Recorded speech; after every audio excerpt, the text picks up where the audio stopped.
Welcome back to Suman Guru education YouTube channel. మీరు చూస్తున్నారు సుమన్ గురు education YouTube channel. నేను మీ తెలుగు సుమన్ మాస్టర్ని. డియర్ ఫ్రెండ్స్, ఇక్కడ ఈ వీడియో ద్వారా మనం ఇంటర్మీడియట్ మొదటి సంవత్సరం నుంచి కపాల మోక్షం అన్న పాఠ్యభాగంలోని ఈ సమాచారాన్ని 2025 మెగా డిఎస్సి ఎగ్జామ్ ఓరియంటేషన్లో మనం చర్చించుకుని ఉన్నాం. మొదటిసారిగా మన ఛానల్ని విజిట్ చేసిన వారు వెంటనే సబ్స్క్రైబ్ చేసుకుని పక్కనే ఉన్న బెల్ ఐకాన్ మీద క్లిక్ చేయండి. ముందుగా ఈ వీడియోకి ఒక లైక్ కూడా అందిస్తారని నేను ఆశిస్తున్నాను. డియర్ ఫ్రెండ్స్, ఈ వీడియోలో మనం ఇంటర్మీడియట్ మొదటి సంవత్సరం నుంచి కపాల మోక్షం అన్న పాఠ్యభాగంని స్వీకరించాం. కపాల మోక్షం అన్న పాఠ్యభాగంని ఎగ్జామ్ ఓరియంటేషన్లో ఒక్కొక్క విషయంగా మనం డిస్కస్ చేసుకుంటూ ముందుకి వెళ్ళిపోదాం. మీరు స్క్రీన్ మీద చూస్తున్నారు కపాల మోక్షం పాఠ్యభాగం. కపాల మోక్షం పాఠ్యభాగం కనుక మనం పరిశీలన చేస్తే మొదలుగా పాఠం యొక్క కవి పరిచయం గురించి మనం మాట్లాడుకుందాం. కపాల మోక్షం పాఠ్యభాగం యొక్క కవి లేదా రచయిత ఎవరు అని పెట్టి వస్తే శ్రీరంగం నారాయణ బాబు అని జవాబు గుర్తించాల్సి ఉంటుంది. దీన్ని రుధిరజ్యోతి అనే కవితా సంకలనం నుంచి గ్రహించాం. చూడండి, కపాల మోక్షం అన్న పాఠ్యభాగం ఏ గ్రంథం నుంచి గ్రహింపబడినది అని బిట్టుకొస్తే రుధిరజ్యోతి, శ్రీరంగం నారాయణ బాబు గారు రచించినటువంటి రుధిరజ్యోతి అనే కవితా సంకలనం నుంచి గ్రహించాం. కపాల మోక్షం అనేది ఇది ఒక వచన గేయం. మరి శ్రీరంగం నారాయణ బాబు గారు రుధిరజ్యోతి అన్న కవితా సంకలనం రచించి దీన్ని ఎవరికి అంకితం చేశారు అని బిట్టు వస్తే శ్రీశ్రీ గారికి అంకితం చేశారు అని జవాబు గుర్తించాల్సి ఉంటుంది. శ్రీరంగం నారాయణ బాబు గారు 1906వ సంవత్సరం మే 17వ తేదీన జన్మించారు. తల్లిదండ్రులు తల్లి పేరు రమణమ్మ మరియు తండ్రి పేరు సుందర నారాయణ దంపతులు. రమణమ్మ సుందర నారాయణ దంపతులకు శ్రీరంగం నారాయణ బాబు గారు జన్మించారు. వీరి ఇంటి పేరు ఆతి శ్రీరంగం అదే ఆది నారాయణ బాబు. కాకపోతే శ్రీరంగం నారాయణ బాబు గారి తండ్రి సుందర నారాయణ గారు విజయనగరానికి చెందిన శ్రీరంగం వారి ఇంటికి దత్తత వెళ్ళినందువల్ల ఇంటి పేరు శ్రీరంగంగా మారింది. ఇక కవితా ఖండికల విషయానికి వస్తే కవితా ఖండికలు చూడండి, ముఖ్యంగా కవితా ఖండికల నుంచి బిట్ రావడానికి ఛాన్సెస్ అనేవి ఉన్నాయి. కవితా ఖండికలు శ్రీరంగం నారాయణ బాబు గారు రచించినటువంటి రచనల మీద బిట్లు అని అడగవచ్చు. మొదటగా ఇక్కడ మనం పేర్కొంటున్నవి కవితా ఖండికలు అన్న విషయం మనం గుర్తుపెట్టుకోవాల్సి ఉంటుంది. శ్రీరంగం నారాయణ బాబు గారు రచించిన కవితా ఖండికలు 1 భగత్ సింగ్, 2 దేశమాత, 3 మౌనశంఖం, 4 విశాఖపట్నం, 5 కావాలి, 6 ఎండోయి ఋషులు, నెక్స్ట్ జ్వలిత, గట్టిపరక, కపాల మోక్షం. ఇవి శ్రీరంగం నారాయణ బాబు గారు రచించినటువంటి కవితా ఖండికలు. మరి వీటిని మనం ఎలా గుర్తుపెట్టుకోవాలి? దీనికి ఒక కోడ్, సింపుల్గా ఒక కోడ్ని మనం సెట్ చేసుకుందాం. శ్రీరంగం నారాయణ బాబు గారు రచించినటువంటి కవితా ఖండికల గురించి ఒక కోడ్ని మనం చూద్దాం.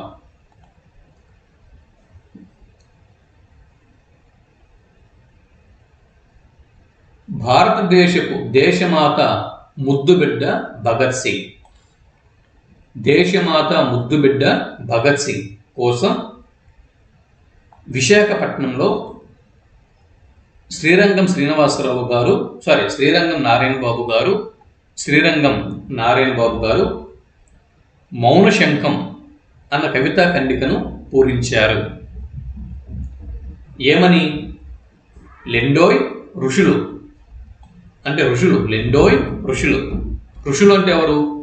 భారతదేశం కోసము అంటే దేశం యొక్క స్వాతంత్రం కోసం, దేశం యొక్క పురోగతి గురించి కాంక్షించేటటువంటి యోధుల గురించి మనం ఇక్కడ ఋషులు అని అనుకోవచ్చు. లెండోయ్ ఋషులు అంటూ, లెండోయ్ ఋషులు అంటూ విశాఖపట్నంలో శ్రీరంగం నారాయణ బాబు గారు దేశమాత ముద్దు బిడ్డ అయిన భగత్ సింగ్ కోసం మౌన శంఖంని పూరించారు. అలాగే కపాల మోక్షం, గడ్డిపరక, జ్వలిత, కావాలి, ఇవి శ్రీరంగం నారాయణ బాబు గారి కవిత ఖండికలు. ఇక ఆయన యొక్క శ్రీరంగం నారాయణ బాబు గారి యొక్క కవితా శైలిని కనుక మనం పరిశీలన చేస్తే, నిత్య జీవితపు పోరాట సమస్యలనే కవితా వస్తువుగా స్వీకరించారు. బిట్టు మనకి రావచ్చు. భగత్ సింగ్, దేశమాత. చూడండి, కవితా ఖండికలు క్రింది వాటిలో శ్రీరంగం నారాయణ బాబు గారు వెలువరించిన కవితా ఖండికలు ఏవి అని బిట్ అనేది రావచ్చు. ఈ కవితా ఖండికల మీద మనకి అవగాహన అనేది ఉండాలి. ఇవి శ్రీరంగం నారాయణ బాబు గారు రచించినటువంటి కవితా ఖండికలు అని మనకి ఒక అవగాహన అనేది ఉండాలి. ఇక కవితా శైలి చూడండి, నిత్య జీవిత పోరాట సమస్యలనే కవితా వస్తువుగా స్వీకరించినటువంటి రచయిత లేదా కవి క్రింది వారిలో ఎవరు గుర్తించండి అని పెట్టి వస్తే శ్రీరంగం నారాయణ బాబు గారు అని జవాబు గుర్తించాల్సి ఉంటుంది. స్వీకరించిన వస్తువును భిన్నంగా చూడటం, విభిన్నమైన పదాలు, పదచిత్రాలు ప్రయోగించడం వీరి కవితకు ఉన్నటువంటి శైలి గుర్తించండి అని బిట్టు వస్తే శ్రీరంగం నారాయణ బాబు గారు అని మనం జవాబు గుర్తించాల్సి ఉంటుంది. బిట్టు మరొకసారి, స్వీకరించిన వస్తువును భిన్నంగా చూడటం, విభిన్నమైన పదాలని ప్రయోగించడం, విభిన్నమైనటువంటి పదచిత్రాలని ప్రయోగించడం వీరి కవితా శైలి క్రింది వారిలో ఎవరి కవితా శైలి గుర్తించండి అని బిట్టు వస్తే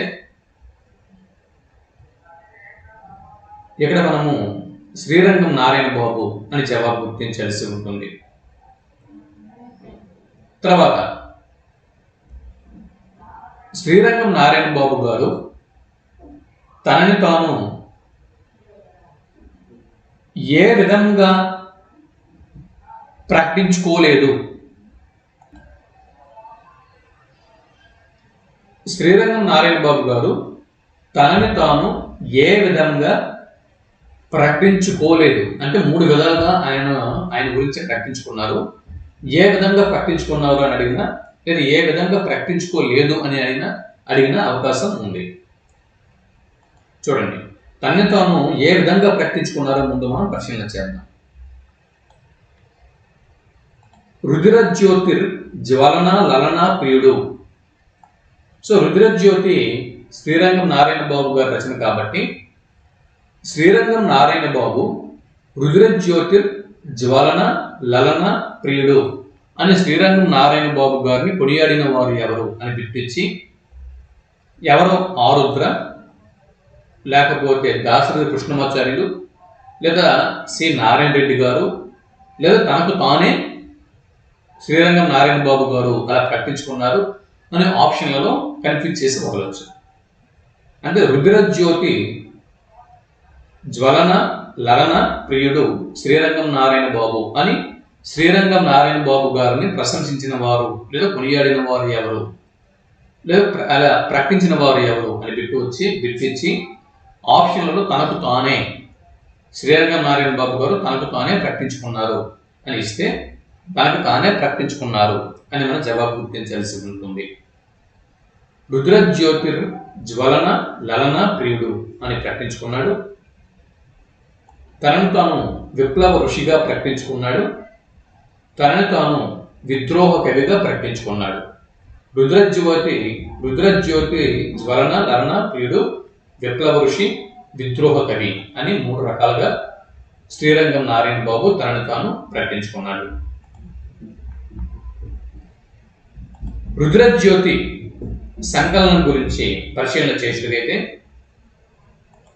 రుద్రజ్యోతి సంకలనం గురించి మరియు ఇతర రచనల గురించి ఒకసారి మనం పరిశీలన చేసినట్లయితే చూడండి.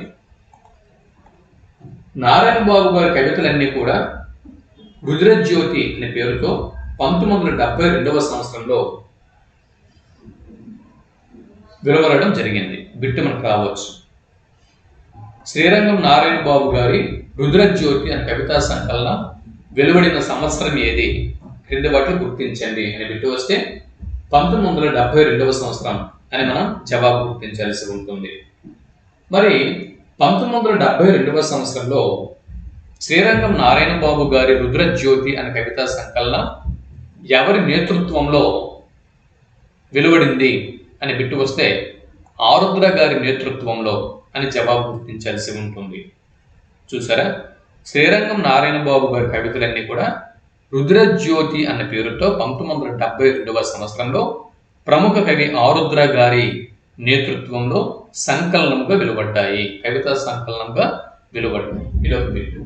ఇకపోతే శ్రీరంగం నారాయణ బాబు గారు మరికొన్ని రచనలు చేశారు. ఎర్ర బుస్కోటు అంటే శ్రీరంగం నారాయణ బాబు గారు రచించినటువంటి కథలు క్రింది వాటిలో ఏవి గుర్తించండి అని బిట్ రావచ్చు. శ్రీరంగం నారాయణ బాబు గారు రచించిన కథలు ఎర్ర బుస్కోటు మరియు అఖిలాంధ్ర దొంగల మహాసభ. అఖిలాంధ్ర దొంగల మహాసభ. ఇంతకుముందు మనము కవితా ఖండికల గురించి మాట్లాడుకోవడం జరిగింది. మాట్లాడడం. ఇప్పుడు మనము శ్రీరంగం నారాయణ బాబు గారు రచించినటువంటి కథల గురించి మనం మాట్లాడుకున్నాం. ఎర్ర బుస్కోటు అఖిలాంధ్ర దొంగల మహాసభ. అఖిలాంధ్ర దొంగల మహాసభ. ఎర్ర బుస్కోటు అఖిలాంధ్ర దొంగల మహాసభ. ఓకే, ఈ రెండు కూడా శ్రీరంగం నారాయణ బాబు గారి కథలు. ఇకపోతే నాటికలు. శ్రీరంగం నారాయణ బాబు గారు కొన్ని నాటికలు రచించారు. 2 నాటికలు. శ్రీరంగం నారాయణ బాబు గారు రచించిన నాటికలు క్రింది వాటిలో ఏవి గుర్తించండి అని బిట్టు వస్తే మల్లమ్మదేవి కూతురు మరియు పాలవాన అని జవాబు గుర్తించాల్సి ఉంటుంది. పాలవాన, మల్లమ్మదేవి కూతురు, ఈ 2 నాటికలు. ఆయన కవితా ఖండికలు రచించారు, కథలు రచించారు, నాటికలు రచించారు. ఏవో ఒకసారి చూడండి. ఇకపోతే 1943వ సంవత్సరంలో భక్త కబీరు అనే సినిమాలో నటించారు.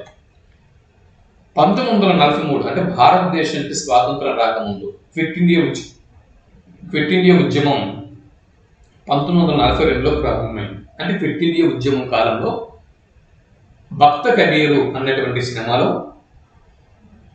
వీరభోగమల్లు అన్న పాత్రలో శ్రీరంగం నారాయణ బాబు గారు రచించడం జరిగింది. భక్త కబీరు సినిమా పేరు భక్త కబీరు, పాత్ర ఆయన వేసినటువంటి క్యారెక్టర్ వీరభోగమల్లు క్యారెక్టర్. 1943వ సంవత్సరంలో ఈ సినిమా విడుదలైంది. ఇది. ఇక శ్రీరంగం నారాయణ బాబు గారి గురించి అదనపు సమాచారం పరిశీలన చేసినట్లయితే అదనపు సమాచారం చూద్దాం. శ్రీరంగం నారాయణ బాబు గారు ఆయనకు సంబంధించిన అదనపు సమాచారం. సంప్రదాయ శిఖరాల మీద ఆధునిక కవితా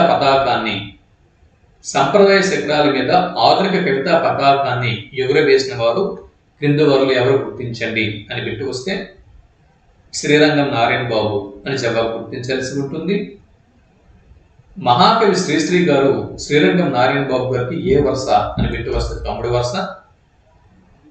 మొట్టమొదట శ్రీరంగం నారాయణ బాబు భావ కవిత్వమే ఆయన రచించడం జరిగింది. ఆ తర్వాత అభ్యుదయ కవిగా స్థిరపడ్డారు. మరి సర్దార్ భగత్ సింగ్ 1907 సెప్టెంబర్ 22వ తేదీన జన్మించారు. లాహోర్ కుట్ర కేసులో మొదటి ముద్దాయిగా భగత్ సింగ్ ను బ్రిటిష్ ప్రభుత్వం రహస్యంగా 1931 మార్చి 23న గుర్తించింది. ఈ ప్రభావంతో శ్రీరంగం నారాయణ బాబు సోషలిస్ట్ పంథాను అనుసరించారు. నాడు భగత్ సింగ్ పై ఎన్నో గేయాలు, కవితలు దేశవ్యాప్తంగా వచ్చాయి. అలాగే నారాయణ బాబు గారు భగత్ సింగ్ గురించి కపాల మోక్షం అనే కవితా ఖండికని అదే వరుసలో వెలువరించడం జరిగింది.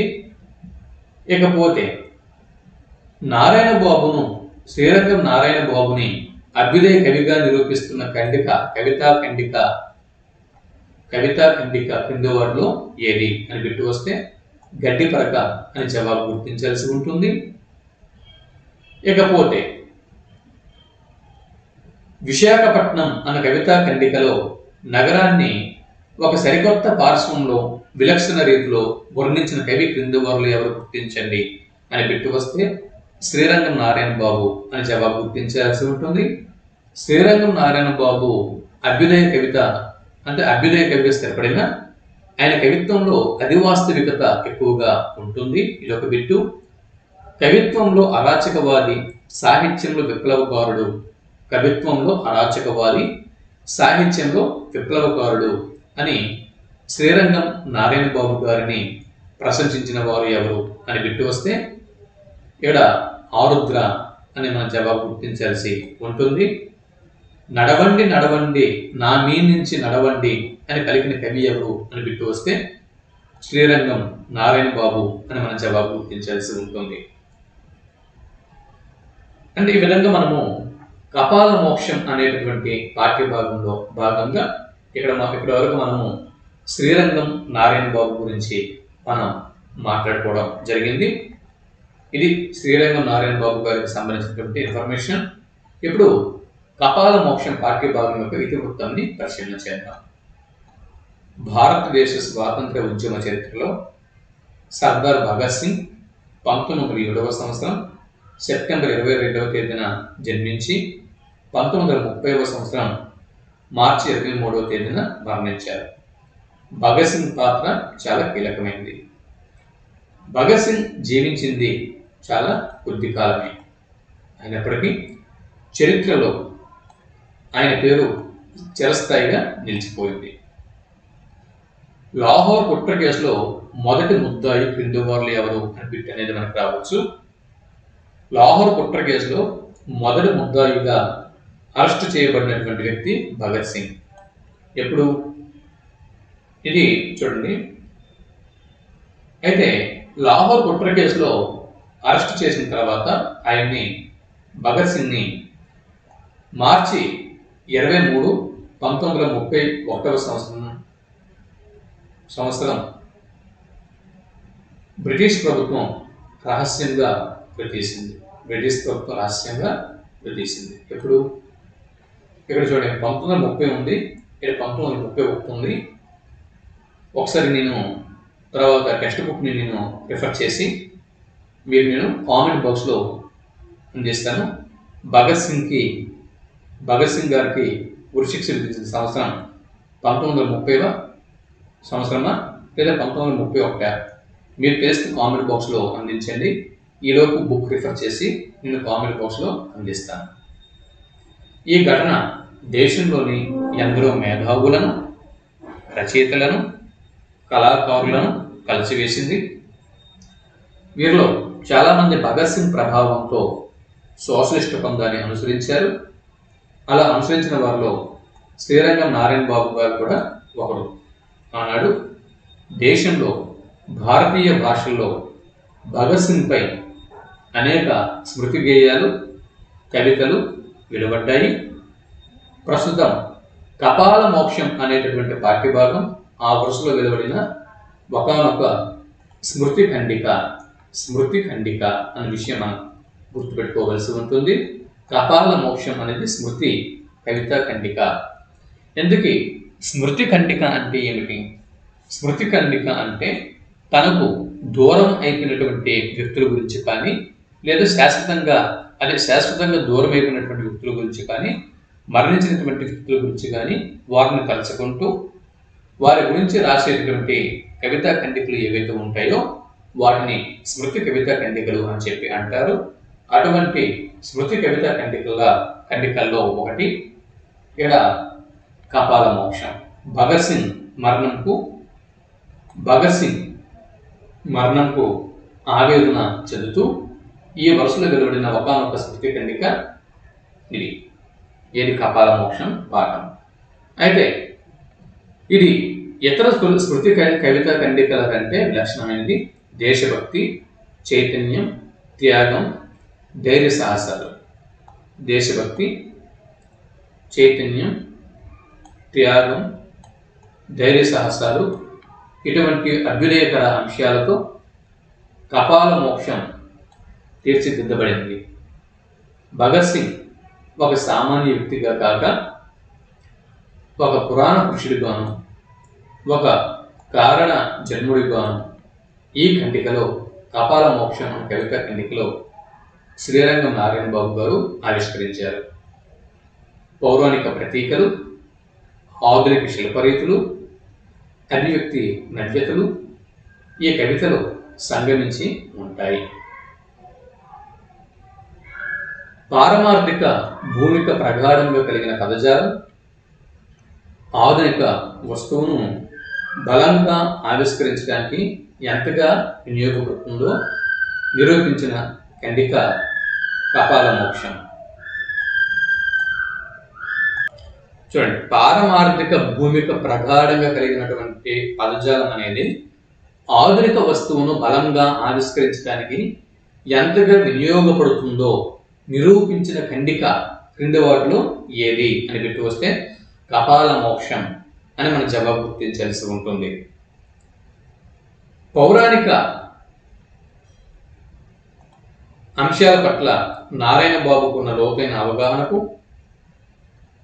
పౌరాణిక అంశాల పట్ల శ్రీరంగం నారాయణ బాబు గారికి ఉన్నటువంటి లోతైన అవగాహనకు ఈ ఖండికను ఒక నిలువుటద్దం అని చెబుతారు అని గుర్తించి ఆప్షన్లలో కపాల మోక్షము మరియు రుద్రజ్యోతి అని బిట్స్ అంటే ఆప్షన్స్ ఉంటే మనం కపాల మోక్షం అనే జవాబు గుర్తించాల్సి ఉంటుంది. ఇక్కడ ఏమన్నాము? ఖండిక అని చెప్పి అన్నాం. ఖండిక అన్నప్పుడు కపాల మోక్షం, కవిత సంపుటి అన్నప్పుడు రుద్రజ్యోతి వస్తుంది. కవిత సంపుటి అంటే రుద్రజ్యోతి వస్తుంది. ఖండిక అన్నాం కాబట్టి కపాల మోక్షం వస్తుంది. చూసుకోండి.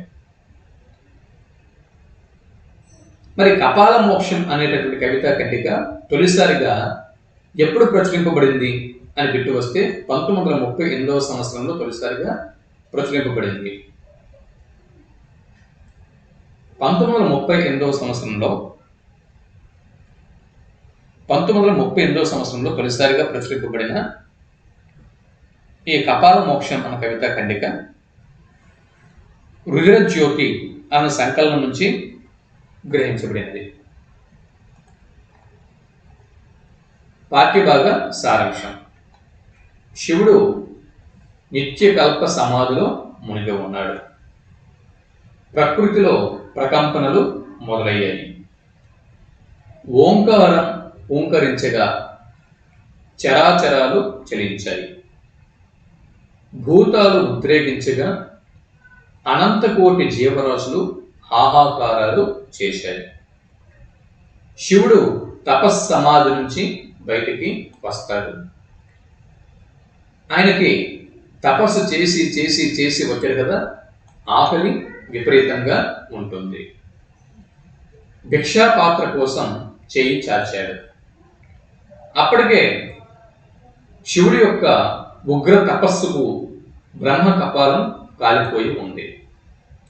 శివుడికి ఇప్పుడు కొత్త భిక్షా పాత్ర కావలసి వచ్చింది. అది బ్రహ్మ కపాలమై అంటే బ్రహ్మ కపాలము అంతటిదై ఉండాలి. మరి అటువంటి శక్తి ఎవరి కపాలానికి అంతటి శక్తి ఉంటుంది? భూలోకంలోని సకల శ్మశానాలలోని కపాలాలు అన్నీ కూడా వికవిక ఎవ్వాయి. శివునికి ఆకలి పెరిగిపోతూ ఉంది. మరికొంత ఆలస్యమైతే ప్రకృతి విలయం సంభవించే ప్రమాదం ఉంది.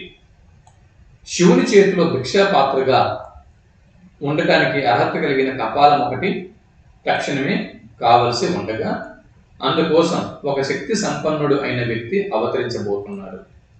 ఆ కారణ జన్ముడే సర్దార్ భగత్ సింగ్.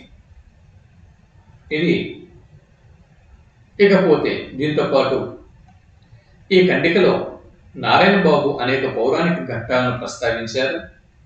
అవన్నీ అగ్నికి, శివునికి, శివుడి నేత్రాగ్నికి సంబంధించినవి. భగత్ సింగ్ నిప్పు లాంటి మనిషి. కపాల మోక్షంలో నిప్పు లాంటి మనిషిగా శ్రీరంగం నారాయణ బాబు గారు ఎవరిని చిత్రీకరించారు అని పెట్టి వస్తే భగత్ సింగ్ అని జవాబు గుర్తించాల్సి ఉంటుంది. నిప్పులాంటి మనిషి, నిప్పైన మనిషి కాబట్టి కవి కొన్ని నిప్పులాంటి ప్రత్యేకల ద్వారా భగత్ సింగ్ ను ఒక కొత్త నిప్పులాంటి పౌరాణిక వీరుడుగా ఆవిష్కరించాడు. భగత్ సింగ్ నేపథ్యంలో నుంచి విద్యార్థి లోకంలో జాతీయ స్ఫూర్తిని బిట్టు మనకు రావచ్చు. భగత్ సింగ్ నేపథ్యంలో నుంచి విద్యార్థి లోకంలో జాతీయ స్ఫూర్తిని, దేశభక్తిని నింపాలి అన్న ఉద్దేశంతో వచ్చిన పాఠ్యభాగం క్రింద వాటిలో ఏది గుర్తించండి అని బిట్టు వస్తే కపాల మోక్షం అని జవాబు గుర్తించాల్సి ఉంటుంది. ఇది ఇప్పుడు కపాల మోక్ష కవితా ఖండికలో ఒకసారి మనం పరిశీలన చేద్దాం. నిర్వికల్ప సమాధి నిమీలితాక్షుడు వేద సన్నిహితుడు ఆదిశంకరుడు తపస్సమాధిని ఓంకారమ్మే ఓంకరించినది. ఈ వాక్యాల యొక్క అర్థం ఏమిటి పరిశీలన చేస్తే ఇక్కడ మీరు చూడొచ్చు. కపాల మోక్షం కవితా ఖండిక నిర్వికల్ప సమాధి నిమీలితాక్షుడు వేద సన్నిహితుడు ఆదిశంకరుడు తపస్సమాధిని ఓంకారమే హుంకరించినది అనగా అంటే ఈ వాక్యాలు ఎందులోనివి, ఏ కవిత ఖండికలోనివి అని బిట్టు వస్తే కపాల మోక్షం అని జవాబు గుర్తించాల్సి ఉంటుంది.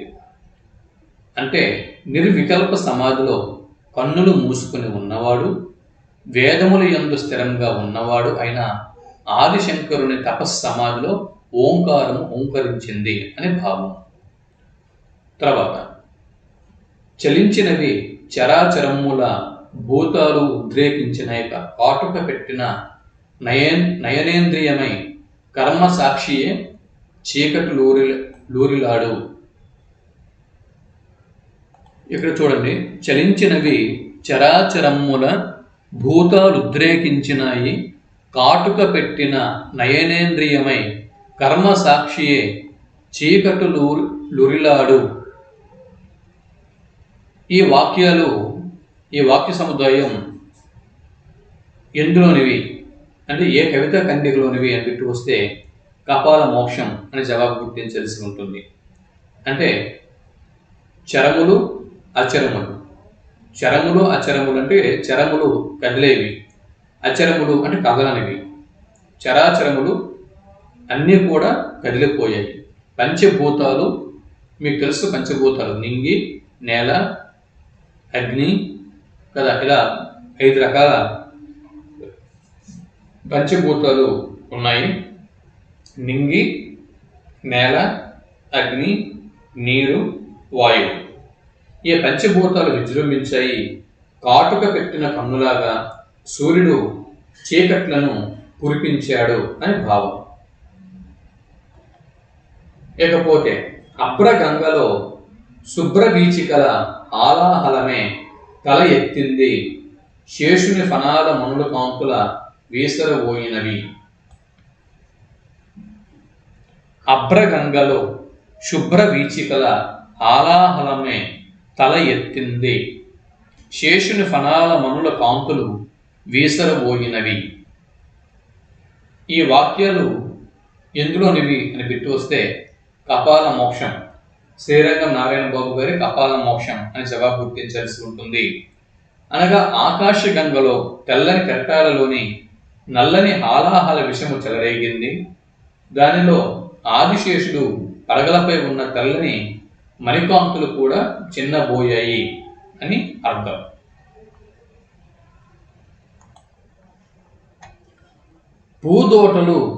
పూదోటలు లేనే లేవు, వసంతములు రానే రావు, ముల్లోకమ్ముల తాపిసి మిన్నలు మురుమురించినారు.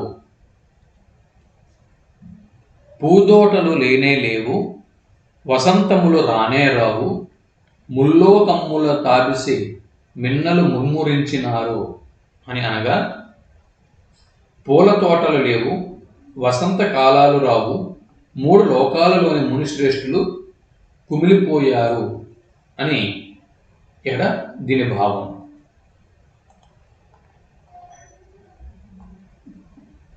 అనంతకోటి జీవరాశులు ఆహాకారాలు చేశాయి. కపాల మోక్షం అన్న కవిత ఖండికలోనిది ఈ వాక్యాలు. హరోం హర అని పాహి పాహి అని ప్రలమిల్లాయి. ఆర్ద్రమైనది ఆ మహామహుని అంతఃకరణం, అంతటా అక్షులు విప్పి ఆకలి ఆకలి అంటూ భిక్షాపాత్రకు చేయి చాపినాడు. ఆర్ద్రమైనది ఆ మహాముని అంతఃకరణం, అంతటా అక్షులు విప్పి ఆకలి ఆకలి అంటూ భిక్షాపాత్రకు చేయి చాపినాడు. అనగా ఆ మహాత్ముడు అయిన శివుని మనస్సు మెత్తబడింది. అప్పుడు ఆయన కళ్ళు తెరచి ఆకలి ఆకలి అంటూ భిక్షాపాత్ర కోసం తన చేతిని చాచాడు అని భావం. ఉగ్ర తపస్సున మ్రగ్గినది వేడి కంటికి సూడిద పెట్టిన బ్రహ్మ కపాలం పటపట పళ్ళు కొరికినాడు నటరాజు. ఈ వాక్యాలు ఇందులోనివి అని పెట్టి వస్తే కపాల మోక్షం అని గుర్తించాల్సి ఉంటుంది. శివుని భయంకర తపస్సుకు, ఆయన వేడి కన్నుకు అనగా ఫాలనేత్ర జ్వాలకు బ్రహ్మ కానుకగా శివుడికి ఇచ్చిన బ్రహ్మ కపాలము కాలిపోయింది. అందువల్ల శివుడు పళ్ళు పటపట కొరికాడు అని భావం.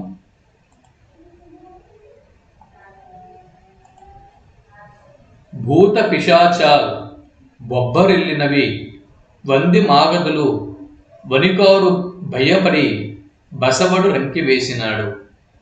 భూత పిశాచాల్ బొబ్బరిల్లినవి, వంది మాగదులు వనికారు భయపడి బసవడు రంకి వేసినాడు.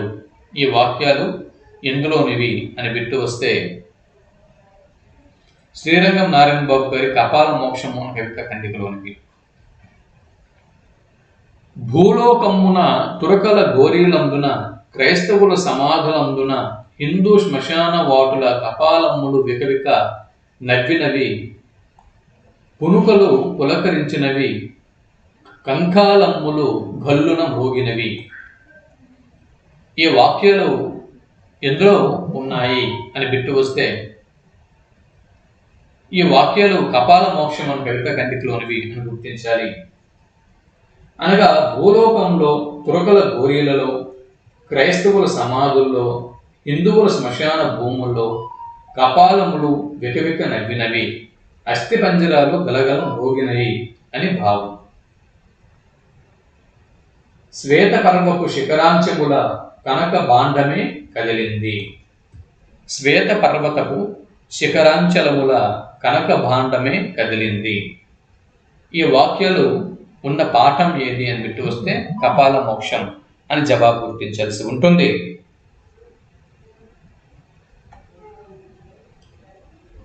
చూడండి, స్వాహావల్లభుడు స్వాహావల్లభు సువర్ణ గర్భం సొలపరించినది, కలవలించినది గంగ వక్షమే పాలపోటుతో కలవల పడ్డాది.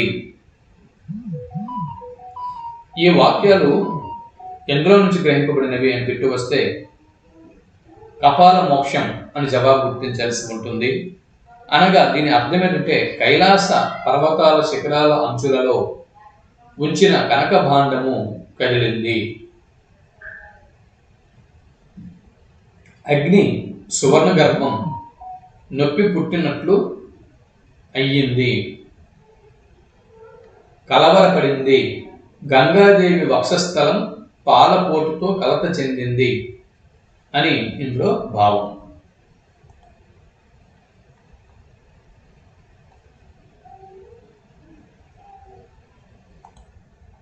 అంటే దీని అర్థం ఏంటి? దీని అర్థము మనకేం అర్థమైంది? ఇదేంటి? దీని భావం ఏంటంటే ఒకసారి శివపార్వతులు ఏకాంతంగా ఉన్నారు. వారి ఏకాంతంని భగ్నం చెయ్యాలి అని దేవతలు అగ్నిని శివపార్వతుల ముందుకు పంపించారు. అగ్నిదేవతల ప్రోద్బలంతో పార్వతీ పరమేశ్వరుల ఎదుట నిలబడ్డాడు. పార్వతి ఇబ్బంది పడింది. పార్వతి అగ్నిని శపించింది. ఈ శాపం మూలంగా శివుని వీర్యంని అగ్ని ధరించవలసి వచ్చింది. అగ్ని దానిని భరించలేక గంగా నది గర్భంలో భద్రపరిచాడు. ఇప్పుడు ఆ గంగ వక్షము పాలపోటుతో కలవల పడుతుంది. అంటే గంగ గర్భంలోని శివుని వీర్యము మనుష్య రూపం పొందటానికి సిద్ధమవుతున్నది అని ఇక్కడ భావం.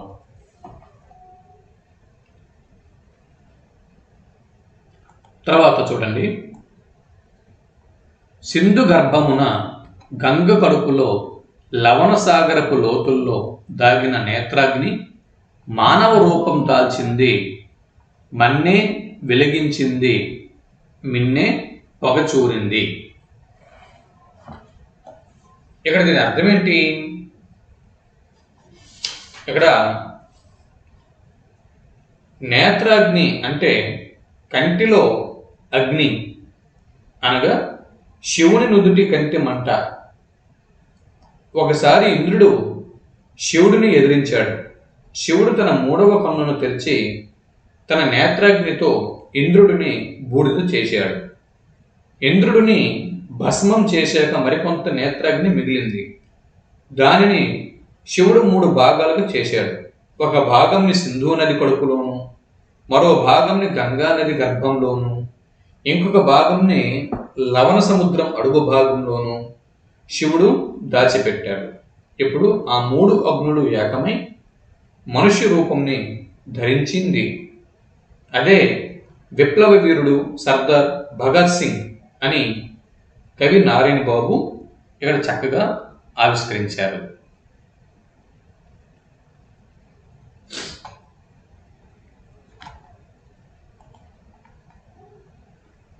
తర్వాత చూడండి, మంటల్లోనే పుట్టాడు, మంటల్లోనే పెరిగాడు, మంటల్లోనే మడిశాడు, అగ్ని వీణై భూగ్న కంఠమై భగ్న గీతి అయి తారక మంత్రం పరంజ్యోతిగా వీరశైవుడు. అనగా పరమజ్యోతియే పరంజ్యోతి. పరం అంటే ఇహం కానిది అనగా మోక్షం. పరమం అంటే ఓంకారం. దేవుడిని పరమాత్మ అని పిలుస్తారు. జ్యోతి అంటే వెలుగు, జ్ఞానం, కాలచక్రం. కాలచక్రాన్ని తన ఆధీనంలో ఉంచుకున్న సూర్యుడు జ్యోతిష్మంతుడు. పారమార్థికంగా ఒక సాత్వికమైన మనస్థితిని పొందింపచేసే జ్ఞానాన్ని పరంజ్యోతి అని చెప్పి అంటాం. అదే పరమాత్మ, అదే ఓంకారం, అదే ప్రణవం. భగత్ సింగ్ మంటల్లోనే పుట్టి మంటల్లోనే పెరిగి మంటల్లోనే మరణించాడు. అగ్ని వీణగా పగిలిన కంఠంగా, భగ్న గీతికగా, తారక మంత్రంగా, పరమాత్మగా, వీరశైవునిగా నిలిచాడు అని భావం.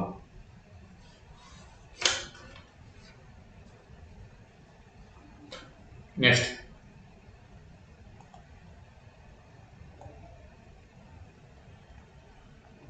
భారత వీరుని కపాలమొక్కటి కపర్ది చేతిని రువ్వున వాలింది,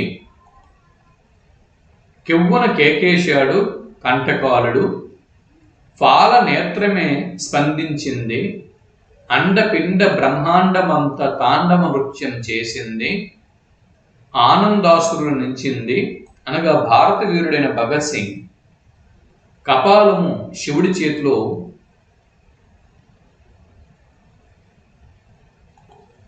వాలింది. అంటే వలింది అని పడింది, ఒక దీర్ఘం వస్తుంది ఇక్కడ. భారత వీరుడు భగత్ సింగ్ యొక్క కపాలము శివుడి చేతిలో వాలింది. ఈశ్వరుడు కెవ్వున కేక వేశాడు. ఈశ్వరుని యొక్క 3వ కన్ను కదిలింది. అండపిండ బ్రహ్మాండాలన్నీ కూడా తాండవ నృత్యం చేశాయి, ఆనంద భాష్పాలు నిందించాయి అని ఇక్కడ శ్రీరంగం నారాయణ బాబు గారు అంటున్నారు. ఇకపోతే శేషుని ఫణాల మెత్తని శయ్య పుడమి ఒత్తిగిలింది, ఎడారి పుష్పించింది, ఎందరు పుట్టలేదు ఇంకెందరు గిట్టలేదు, అందరికీ లభిస్తుందా ఆలాహలమంటిన హస్తస్పర్శ, పెదవుల చుంబనం, కపాల మోక్షం కపాల మోక్షం అంటున్నాడు నారాయణ బాబు. అంటే కపాలము అంటే పుర్రె. శివుడు బ్రహ్మ కపాలంని ధరించాడు, అందుకే శివుడు కపాలమాలి, శివుడిని కపాలమాలి అని చెప్పి అంటాము. కపాలమాలి అంటే శివుడు బ్రహ్మ కపాలంని ధరించాడు. మోక్షము అనగా కైవల్యం సిద్ధించడం.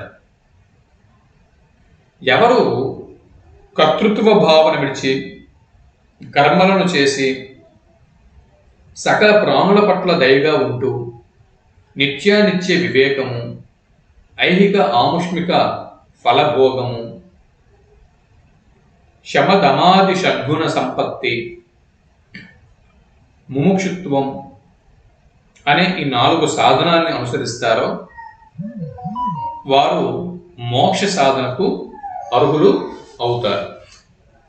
ఈ విధంగా ఆదిశేషుడి పెడగల మెత్తని శయ్య భూమి సర్దుకున్నాయి, ఎడారి పూసింది, ఎందరో పుట్టారు ఎందరో మరణించారు, కానీ అందరికీ హాలాహలమును ముట్టిన శివుడి చేతి స్పర్శ, ఆయన యొక్క ముద్దు, కపాల మోక్షం లభించలేదు ఒక భగత్ సింగ్కి తప్ప అని శ్రీరంగం నారాయణ బాబు గారు ఈ పాఠంలో అంటున్నారు. ఇకపోతే కఠిన పదాలకు అర్థాలు చూస్తే నిర్వికల్పం అనగా అర్థము లోకాతీతమైన అద్వితీయమైన ప్రకాశించే జ్ఞానం. సమాధి అనగా అర్థము దేనిని ధ్యానిస్తున్నారో దానికి తనకు అభేదత్వం సిద్ధించడం. నిర్వికల్ప సమాధి అనగా బ్రహ్మజ్ఞానం కలగడం. నిమీలితాక్షుడు అనగా అర్థము మూయబడిన కన్నులు కలవాడు. ఓంకారము అనగా అర్థము ఇది ఒక తారక మంత్రం, ప్రణవం. చరాచరములు అనగా కదిలేవి కదలనివి. కర్మసాక్షి అని సూర్యుడిని అంటారు, కర్మసాక్షి అని అర్థం సూర్యుడు. అభ్రగంగ, అభ్రము అంటే ఆకాశము, ఆకాశగంగ. వీచికలు, వీచికలు అంటే కెరటాలు, వీచికలు అన్న పదానికి అర్థం కెరటాలు. ఫణి అన్న పదానికి అర్థము పాము పడగ.